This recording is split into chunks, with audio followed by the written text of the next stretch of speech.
कारवाई होणार नाही। तर जमीन देणाऱ्या व्यक्तीला अटक करण्यात आली, पार्टनरला अटक का केली नाही असा सवाल आता अंबादास दानवे यांनी उपस्थित केलेला आहे। त्यांनी या संदर्भात एक पोस्ट सुद्धा केलेली आहे। अजून किती दिवस मुदतवाढ खेळणार असा सवाल त्यांनी उपस्थित केला। दिग्विजय पाटील अमेडिया कंपनीमध्ये केवळ 1% भागधारक आहे। पार्थ पवार अमेडिया कंपनीमध्ये 99% भागधारक आहे। पार्थ पवारांच्या मर्जीशिवाय सायनिंग अथॉरिटी झाली का असा सवाल देखील त्यांनी सरकारला उपस्थित केलेला आहे।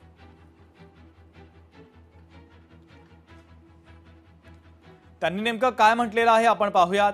जमीन देणारी व्यक्ती अटकेत असेल तर मग घेणाऱ्या व्यक्तीला त्याच्या पार्टनरला अटक का नाही असा सवाल अंबादास दानवे यांनी उपस्थित केलेला आहे। पार्थ पवार प्रकरणात कंपनीने उत्तर देण्यासाठी अजून किती दिवस मुदतवाढ खेळणार आहात। दिग्विजय पाटील अमेडिया कंपनीमध्ये केवळ 1% भागधारक आहे।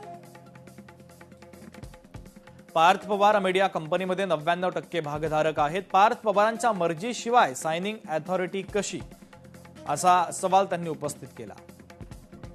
मुद्रांक शुल्क माफ करणाऱ्या अधिकाऱ्यांची नावे सरकार जाहीर कधी करणार हा सवाल देखील त्यांनी उपस्थित केला। पुढची महत्त्वाची